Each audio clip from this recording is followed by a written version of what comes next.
শিশু গোপাল সে দাঁড়াতেও পারে না, বসতেও পারে না, কিন্তু তার মা সন্তানকে একটু সুস্থ রাখার জন্য, সন্তানের মুখে একটু হাসি ফুটানোর জন্য ওই মা মাটির মধ্যে একটা 2.5 ফুটের গর্ত করলেন এবং ওই গর্তর মধ্যে এই সন্তানটাকে রাখা হয়, যাতে করে ওই সন্তান ওই 2.5 ফুট গর্তের চারদিকে যেহেতু মাটি থাকে, ওখান থেকে একটা সাপোর্ট নিয়ে সে যেন দাঁড়াতে পারে। আমি যখন এই দৃশ্যটা ভিডিওর মধ্যে দেখেছি, আমি চোখে পানি ধরে রাখতে পারেন। আপনাদের কাছে বিশেষভাবে অনুরোধ রাখবো, আপনারা এই সন্তানের জন্য একটু দোয়া করবেন। সে হিন্দু কি মুসলিম এটা কোনো ম্যাটার করে না, আপনি পৃথিবীর যে কোনো মানুষের জন্য দোয়া করতে পারেন, এইটা ইসলাম আপনাকে পারমিশন দিয়েছে।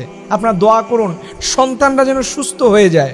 আমি অবাক হয়ে রইলাম যে একজন মা, দেখেন, হিন্দু ধর্মেরও মা, মুসলিম ধর্মের মা, খ্রিস্টিয়ান ধর্মের মা, বৌদ্ধ ধর্মের মা, পৃথিবীর যত ধর্মগ্রন্থ আছে প্রত্যেকটা ধর্মের যে মায়েরা আছে, দেখেন সন্তানের প্রতি কি অনুরাগ, কি ভালোবাসা, কি স্নেহ, কি মমতা দিয়ে সন্তানকে আগলে ধরতে চায়। ওই মহিলার দেখেছেন হয়তো ওরকম টাকা নাই যে একটা হুইল চেয়ার কিনে দিবে, কিন্তু তার হৃদয়ের মধ্যে সন্তানের জন্য কত ভালোবাসা। ওরকম একটা মাটির মধ্যে গর্ত খুঁড়ে এরকম দৃশ্য আমিও কখনো আমার লাইফে দেখিনি, যে সন্তানকে দাঁড়াতে পারে না তাকে সাপোর্ট দেওয়ার জন্য মাটির মধ্যে গর্ত করে এইভাবে সন্তানকে সাপোর্ট দেওয়া যায়, সন্তানকে একটু সুস্থ রাখা যায়। এটা আমার জীবনে ফার্স্ট টাইম আমি দেখলাম। এর জন্য আমি আপনাদের কাছে বিশেষভাবে অনুরোধ রাখবো, সবাই দোয়া করবেন।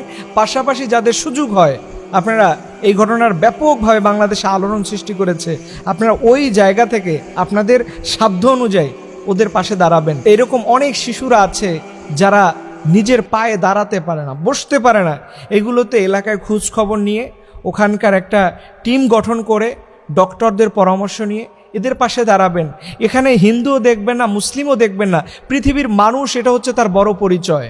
এর জন্য আল্লাহ রাব্বুল আলামিন বলেছে যে সবার আগে তোমরা মানুষ হও। মানুষকে আল্লাহ পাক এত মর্যাদা দিয়েছেন, মানুষের জন্য এই পৃথিবী, মানুষের জন্য সব আয়োজন। এই যে নিষ্পাপ শিশুদের পক্ষে থাকি, কারণ এরা হচ্ছে ফুটান্ত গোলাপ, এক একটা ফুল, এই ফুলগুলোর যে কত মর্যাদা, এই ফুলগুলো যে কত দামি, এটা আপনি কল্পনাই করতে পারবেন না। বিশেষ করে আল্লাহ নবী সাল্লাল্লাহু আলাইহি সাল্লাম তিনি বলছেন, যাদের সন্তান আছে তারা যেন তাদের সন্তানের মাথায় হাত রেখে প্রতিদিন একটা দোয়া পড়ে, আল্লাহুম্মা ফাক্কিহু ফিদ্দীন ওয়া আল্লিমহু তাওয়িলা। এতে করে আপনার সন্তানের ব্রেন শক্তি বৃদ্ধি পাবে, আপনার সন্তান যে ভালো শক্তিশালী একজন মানুষে পরিণত হবে। এই যে মায়েরা এত সন্তানকে ভালোবাসেন, এর জন্য আল্লাহ পাক কোরআনের মধ্যে তিনি মায়েদের স্পেশাল মর্যাদা দিয়েছেন, অকদা রব্বুকা আল্লা তা'বুদু ইল্লা ইয়্যাহু ওয়া বিল ওয়ালিদাইনি ইহসানা। খবরদার আমার ইবাদত করবা, এরপরেই পিতামাতার খেদমত করবা। এই যে পিতামাতার সাথে সন্তানদের একটা ভালোবাসা, এইটার মর্যাদা, এটার সম্মান আল্লাহ পাক কোরআনের মধ্যে তুলে ধরেছেন। সুবহানাল্লাহি বিহামদি। আসুন আল্লাহ পাক আমাদের প্রত্যেকটা সন্তানকে মানুষের মতো মানুষ হিসেবে তৈরি করুন। সবাই বলুন আমিন।